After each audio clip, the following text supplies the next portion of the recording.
Anda juga dikenal sebagai polisi yang religius. Katakanlah ini polisi ini barangkali sangat jarang sekali seorang polisi, apalagi berpangkat perwira menengah, ini AKBP misalnya, di media sosial itu dilihat banyak, lalu menjadi seorang muazzin gitu. Mungkin Anda digelar polisi Bilal atau ini pengaruh didikan orang tua atau bagaimana ini sebenarnya?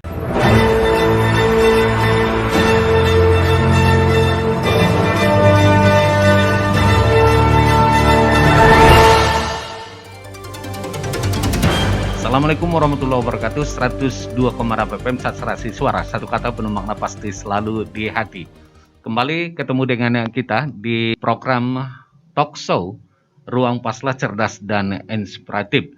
Baik sahabat di Start FM, di studio 3 di Radio Start FM sudah berada tamu kita kali ini. Karena kita memang berada di studio dan sudah jaga jarak, lalu kita juga sudah barangkali vaksin. Boleh? Sudah lengkap. Kita buka maskernya dulu gitu ya. Boleh. Oke, selamat datang Pak Kapolres di studio Radio Start FM, sahabat Start FM. Di kali ini tamu kita adalah seorang yang berprofesi polisi gitu ya. Nah, sahabat Start FM, segala usaha dan kegiatan pembinaan masyarakat untuk meningkatkan partisipasi masyarakat, kesadaran hukum dan peraturan perundang-undangan. Tugas Polri dalam bidang ini adalah community policing, dengan melakukan pendekatan kepada masyarakat secara sosial dan hubungan mutualisme. Maka akan tercapai tujuan dari community policing tersebut. Namun konsep dari community policing itu sendiri saat ini sudah biasa dengan pelaksanaannya di Polres. Kemudian kepolisian juga punya fungsi pemerintahan negara di bidang pemeliharaan keamanan dan ketertiban masyarakat, penegak hukum, perlindungan, pengayoman, dan pelayanan masyarakat. Menjadi polisi merupakan cita-cita banyak orang. Namun tidak sedikit pula masyarakat yang tidak menyukai hal ini. Banyak kesan buruk terhadap polisi. Apakah menjadi polisi memunculkan dilema tersendiri bagi bintang tamu kita hari ini, yaitu Bapak AKBP Haji Muhammad Reza Khairul AS, Khairul Akbar Siddiq, SIK SHMH di Ruang Paslah. Selamat datang Pak Kapolres di studio. Iya, terima kasih Bang Paslah. Kali ini juga saya mengucapkan selamat datang di Bumi Kordang 9 ini. Oh iya, walaupun udah 3 bulan ya. Udah 3 bulan di Mandailing Natal. Baik. Iya. Nah, tamu kita kali ini sahabat Start FM ini seorang lulusan sekolah alumni SMA Negeri 3 di Semarang, lalu menjadi polisi. Kita coba tanya, kenapa memilih polisi? Kenapa nggak memilih banyak profesi gitu, Pak? Iya. Pak Reza. Iya. Ada polisi, bisa jadi militer misalnya, bisa jadi artis gitu. Kayaknya ini lebih pas jadi kalau polisi, aktor gitu. Kalau polisi bisa jadi artis, tapi artis belum tentu bisa jadi polisi. Gitu ya. Ya kan? Ya. Kenapa kita mau tahu nih, sahabat Start FM, kita mau tahu apa alasan Pak Reza ini memilih polisi? Bukankah seorang polisi itu jam kerjanya tidak tentu? Betul. Artinya belum lagi resiko pekerjaan gitu. Betul. Yang bisa dibilang tinggi dibandingkan profesi lain. Betul. Apa alasannya? Jadi karena saya ikut orang tua saya. Iya. Kebetulan ayah saya itu juga seorang purnawirawan Polri. Iya. Begitu. Jadi saya melihat ayah saya sebagai polisi, terus kemudian saya adalah anak pertama dari 3 bersaudara. Pada saat itu ayah saya pernah bertugas sebagai komandan batalion Taruna di Akademi Kepolisian. Di Akmil ya? Akpol. Akpol ya? Ya. Waktu itu di tahun sekitar 96. Nah, saya masih SMP waktu itu. SMP, ketika ayah saya menjadi komandan batalion Taruna, ya saya kan sering melihat Taruna Akpol. Iya. Ya, saya pengen jadi Taruna Akpol. Iya. Seperti itulah ceritanya. Makanya saya bisa jadi polisi sampai sekarang Jadi ini. terinspirasinya sebenarnya masa kecil itu melihat para taruna itu. Iya, berlatih. awalnya karena melihat taruna, gagah. Terus juga saya Gagah. juga di sekolah itu sering jadi komandan upacara. Terus aktif di kegiatan ekstrakurikulernya tuh pramuka, PKS, paskibra. Paskibra ya. Jadi ya kegiatan-kegiatan yang memang berbau-bau inilah kepolisian ataupun militer lah. Nah, jadi seperti Dan itu itulah. sudah melekat sekali ya, karena memang keluarga Polrikian gitu ya. Ya, betul. Ayah saya seorang Polri, kakek saya TNI Angkatan Udara. TNI Angkatan Udara Iya, sebagai penerbang barangkali begitu ya. Saya nggak tahu, Tahu, soalnya KKI ya. kakek itu sudah nggak ada semenjak ayah saya masih lajang justru gitu. Makanya saya nggak pernah ketemu. Nggak pernah ketemu. Iya. Jadi ini artinya tuh figur sosok ayah itu sangat melekat sekali pada diri Anda ya. Betul. Ya. Betul ya. Anda ya, apa yang dilihat dari sosok seorang ayah?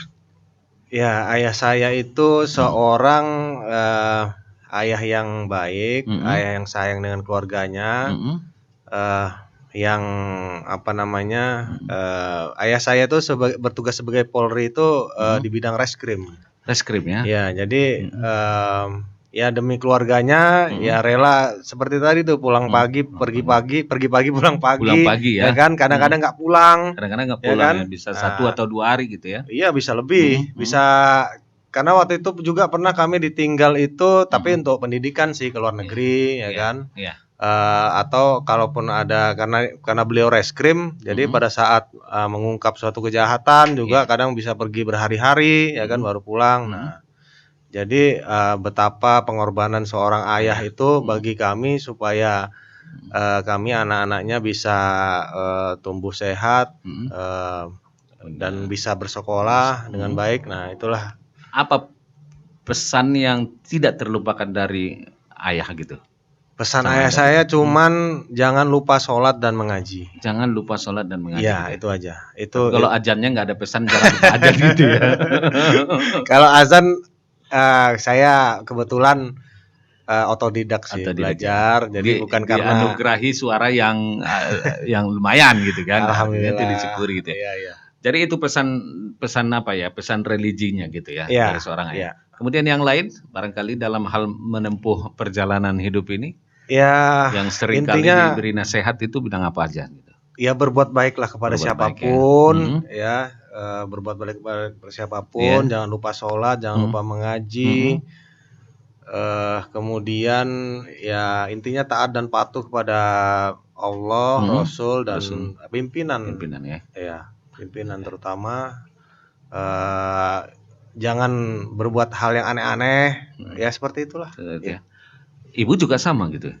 Ya sama, kurang lebihnya mendukung juga. Ya. Lebih dekat ibu atau ayah gitu?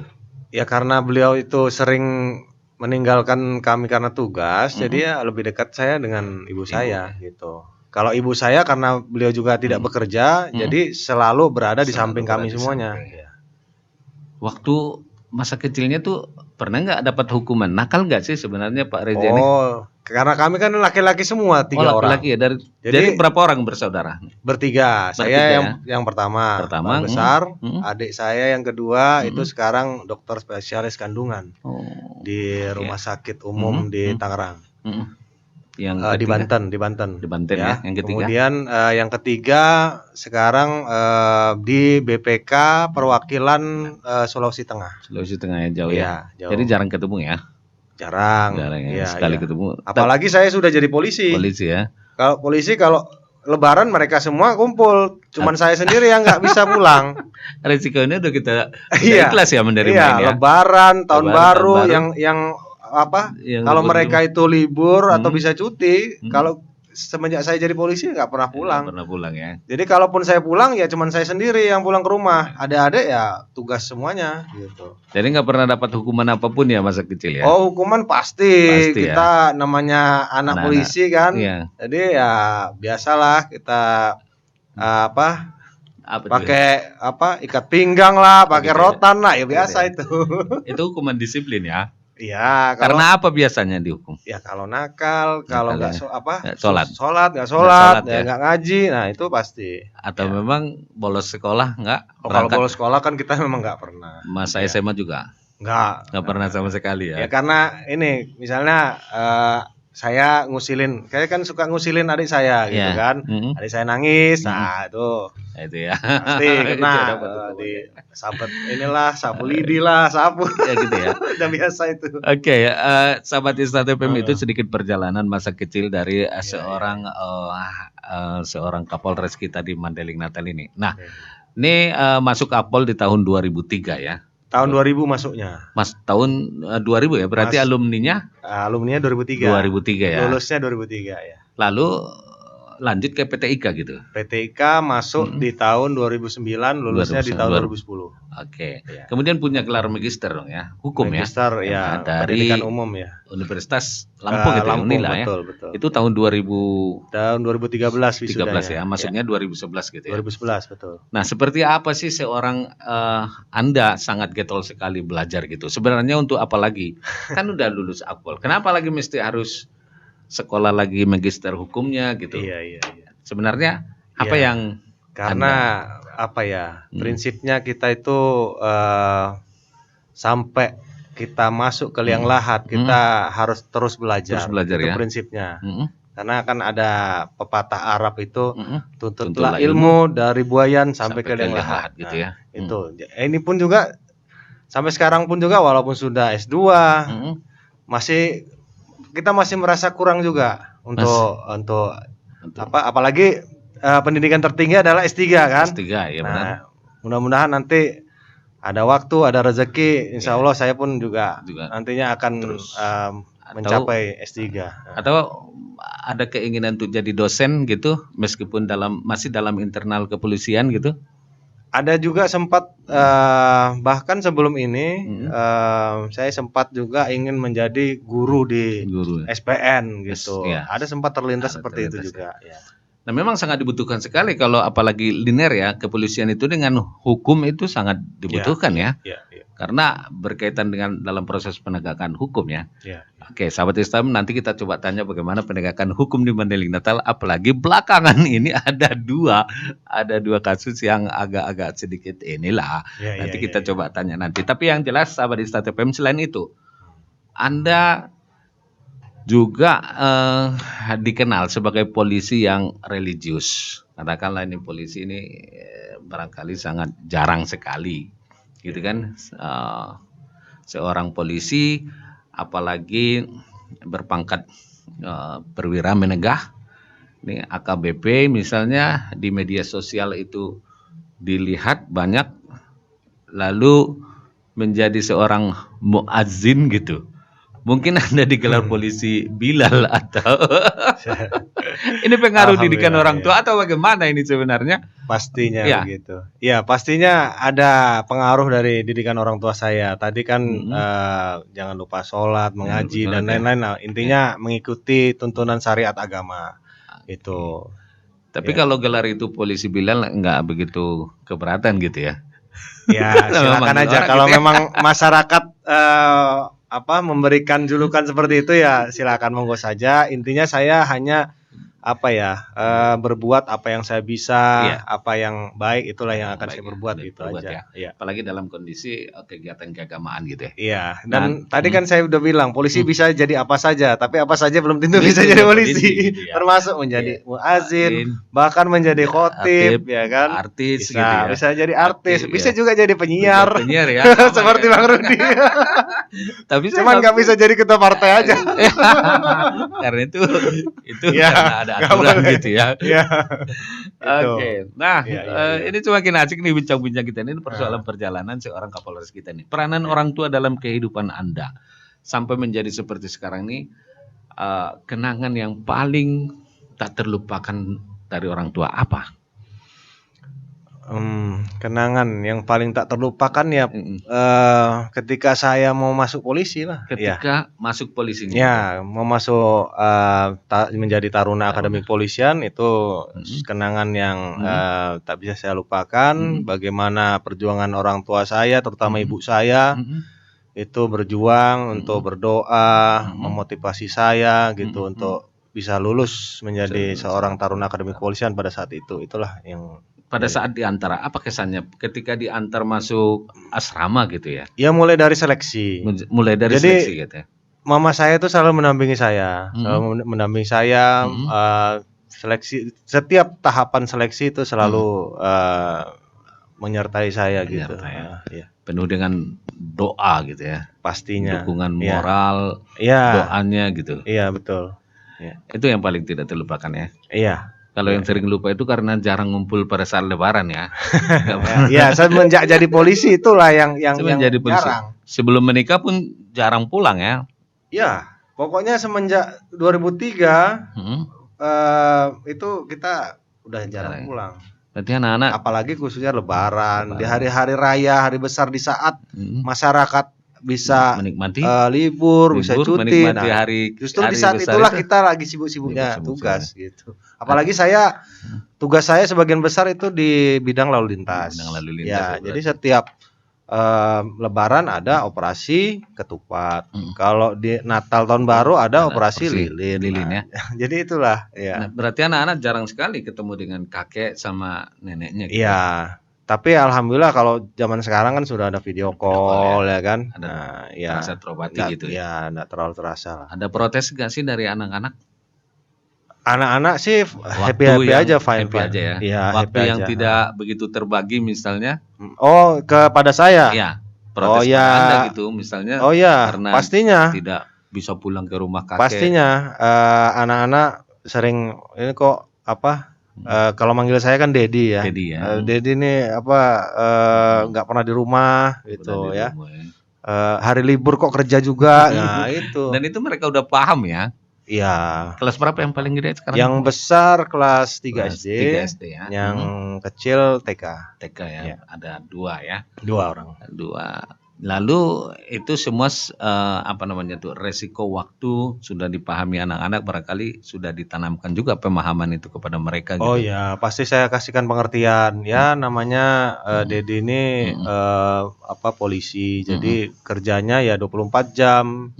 Gitu. Jadi kalau ada di hari libur pun kalau ada sesuatu hal yang mendadak, apakah itu perintah, apakah itu ada kejadian ya.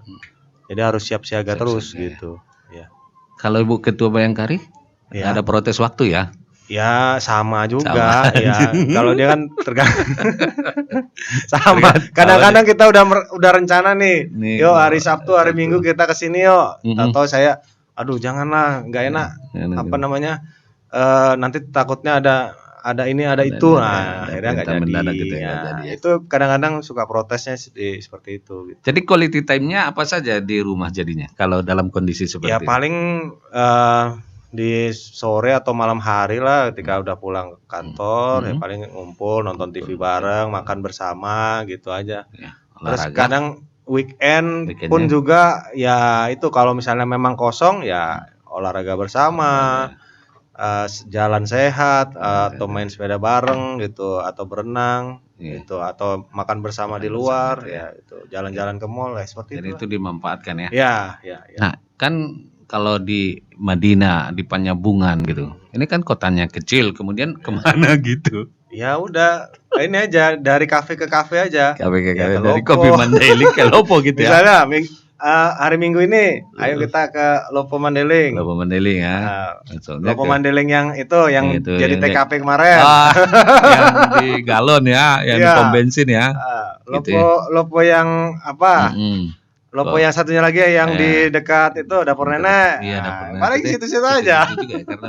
Tapi belum pernah dibawa anak-anak ke ini ya. Ke Pantai Barat misalnya. Oh belum. Ya. Kalau keluarga saya belum pernah saya bawa ke arah sana, belum. Pantai Barat baru seputaran sini aja. Kota Panyabungan ya. Ya paling kalau makan ya di Paranginan, seperti itu aja. Mereka kaget nggak melihatnya ini jauh kok dari kita kan tadinya di Medan kan kota besar juga sebelumnya ini. Tahu-tahu kayak kota kecil seperti Panyabungan gitu. Mereka malah happy. Anak-anak saya malah happy di sini ya. Iya, happy. Jadi mereka nggak kota besar minded lah. Jadi bisa lah mereka beradaptasi gitu. Yang penting ada sinyal, ada WiFi, ada Nah, itu dia. Yang penting mereka masih bisa nonton YouTube. Itu. Itu aja. Oke, jadi sahabat Istat FM, program talk show Ruang Paslah ini cerdas dan inspiratif. Anda dapat melihatnya nanti di channel YouTube kita di Start FM News Channel, dan juga Anda dapat mendengarkannya di Radio Start FM pada hari Kamis di jam 10 hingga jam 11.30. Sahabat Start FM, menjadi polisi memang tidak mudah, banyak tantangan yang dihadapi. Selain pekerjaan yang penuh resiko, juga banyak aturan-aturan yang harus dipatuhi. Di sisi lain, seorang polisi tetap seorang individu yang punya sisi-sisi empati atau simpati. Bagaimana Haji Muhammad Reza Khairul Akbar Siddiq SIK SIMH ini berperan sebagai personal dan sebagai polisi? Kita simak selepas jeda berikut ini.